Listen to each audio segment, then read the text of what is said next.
ഹരി ഓം. നാരായണായ നമ നാരായണായ നമ നാരായണായ നമ നാരായണ നാരായണായ നമ നാരായണായ നമ നാരായണായ നമ നാരായണ. വൈശാഖ പുണ്യമാം നാളുകളെത്തുകയായി, പുണ്യതീർത്ഥങ്ങളിൽ മുങ്ങിടുവാൻ, പുഞ്ചിരിപ്പൈതലെ വീണു നമിക്കുവാൻ, എന്നും നിറച്ചാർത്തു നൽകി പൂജിക്കുവാൻ, അമ്പാടി തന്നിലെ ഉണ്ണിയെ കൊണ്ടൊന്നു നെഞ്ചിലെ പീഠത്തിലേറ്റിയിരുത്തുവാൻ, കൊഞ്ചിച്ചു പൂമിഴിക്കോണിലെ കൗതുകം കണ്ടു മതിവോളമുണ്ടു നിറയുവാൻ, വന്നിടുകയായി വൈശാഖ സന്ധ്യകൾ കണ്ണനെ പൂജിച്ചു ലാളിച്ചിടാൻ. വൈശാഖ മാസം എത്തുകയായി. മെയ് 9 മുതൽ ജൂൺ 6 വരെയുള്ള ഒരു മാസക്കാലമാണ് വൈശാഖ മാസമായിട്ട് ആചരിക്കുന്നത്. ശ്രീ മഹാവിഷ്ണുവിന് ഏറ്റവും പ്രിയപ്പെട്ട മാസമാണ് വൈശാഖ മാസം. മാധവന് ഏറെ പ്രിയമായതുകൊണ്ട് ഇത് മാധവ മാസമെന്നും അറിയപ്പെടുന്നു. ഭഗവാനെ ആരാധിക്കുന്നതിന് ഏറ്റവും ഉത്തമവും ശ്രേഷ്ഠവുമായ മാസമാണ് വൈശാഖ മാസം. ഈ മാസം ചെയ്യുന്ന ഓരോ പൂജയ്ക്കും ജപധ്യാനാദികൾക്കും സൽക്കർമ്മങ്ങൾക്കും ദാനധർമ്മങ്ങൾക്കും 100 ഇരട്ടി ഫലം ലഭിക്കുമെന്ന് പറയുന്നു. വൈഷ്ണവരായവർക്ക് ഏറ്റവും പ്രാധാന്യം ഏറ്റവും പ്രിയപ്പെട്ടതുമാണ് വൈശാഖ മാസം. മേടമാസത്തിലെ അമാവാസിയുടെ പിറ്റേന്ന് പ്രഥമ മുതൽ ഇടവമാസത്തിലെ അമാവാസി വരെയുള്ള ഒരു മാസക്കാലമാണ് വൈശാഖ പുണ്യമാസമായിട്ട് ആചരിക്കുന്നത്. വൈശാഖ മാസത്തിലെ ബ്രഹ്മമുഹൂർത്തത്തിലെ സ്നാനത്തിന് ഏറെ പ്രാധാന്യമുണ്ട് എന്ന് പറയുന്നു. കാരണം ഈ സമയം എല്ലാ ജലസ്രോതസ്സുകളിലും സകല പുണ്യനദികളുടെയും സാന്നിധ്യമുണ്ടാകുമെന്ന് പറയുന്നു.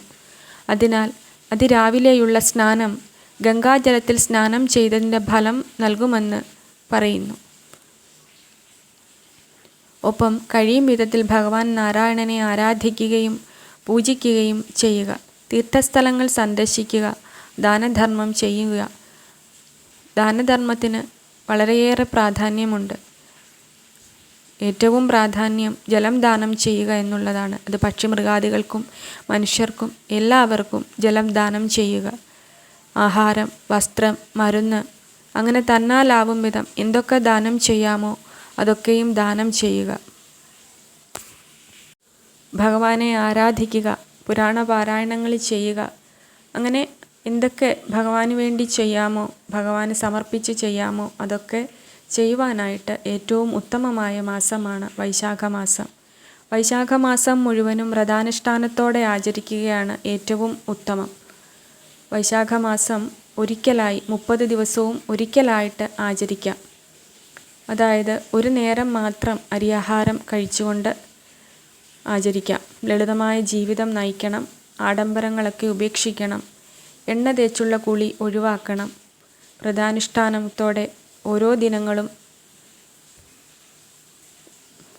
ദിനങ്ങളിലും വ്രതാനുഷ്ഠാനത്തോടെ തന്നെ ഇരിക്കണം. അതേപോലെ ചില ഭക്ഷണ പദാർത്ഥങ്ങൾ ഒഴിവാക്കണം. ഉള്ളി, മുരിങ്ങ, പയർ, മുതിര, വഴുതിന, ചീര, ചുരയ്ക്ക, അട, പച്ചക്കായകൾ ഇവയൊന്നും കഴിക്കരുതെന്ന് പറയുന്നു. വളരെയേറെ പ്രാധാന്യമേറിയ ഒരുപാട് അവതാരങ്ങൾ, അതായത് നരനാരായണന്മാർ, ഹയഗ്രീവമൂർത്തി ഒക്കെ ഇവരൊക്കെയും അവതരിച്ചത് ഈ മാസമാണെന്ന് പറയുന്നു.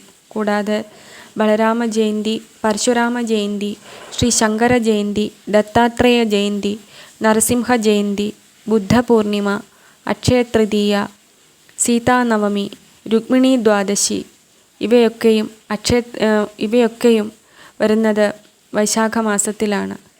അക്ഷയതൃതീയ, ശുക്ലപക്ഷ ദ്വാദശി, പൗർണമി ഈ 3 ദിനങ്ങളിൽ മാത്രം വ്രതമനുഷ്ഠിച്ചാൽ വൈശാഖ മാസം മുഴുവൻ വ്രതമനുഷ്ഠിച്ച ഫലം ലഭിക്കുമെന്ന് പറയുന്നു. അക്ഷയതൃതീയ വരുന്നത് അതേപോലെ വരുന്നത് മെയ് 10-ാം തീയതിയാണ്. അന്ന് തന്നെയാണ് പരശുരാമ ജയന്തിയും. വൈശാഖ മാസത്തിലെ ഏകാദശിക്കും വളരെയേറെ പ്രാധാന്യമുണ്ട്. മെയ് 19-നാണ് മോഹിനി ഏകാദശി വരുന്നത്. മെയ് 22-നാണ് നരസിംഹ ജയന്തി. മെയ് 20-ന് രുക്മിണി ദ്വാദശി. രുക്മിണി ദേവി ജനിച്ച ദിവസമാണ് രുക്മിണി ദ്വാദശിയായിട്ട് ആചരിക്കുന്നത്. മെയ് 12-നാണ് ശ്രീ ശങ്കര ജയന്തി. മെയ് 16-നാണ് സീതാനവമി. അന്നേ ദിവസമാണ് ലക്ഷ്മി ദേവി ആവിർഭൂതയായി എന്ന് വിശ്വസിക്കുന്നത്.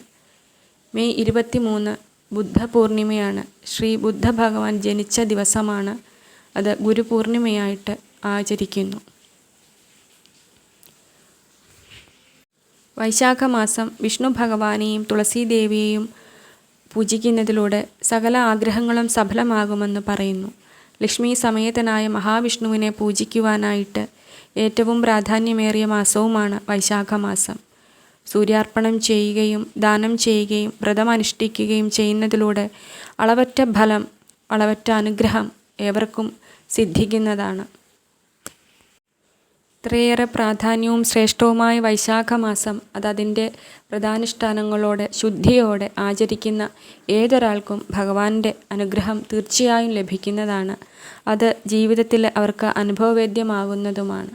എല്ലാവർക്കും ഭഗവാന്റെ അനുഗ്രഹം ഉണ്ടാകട്ടെ, ശ്രീ ഗുരുവായൂരപ്പൻ്റെ അനുഗ്രഹം ഉണ്ടാകട്ടെ എന്ന് പ്രാർത്ഥിക്കുന്നു.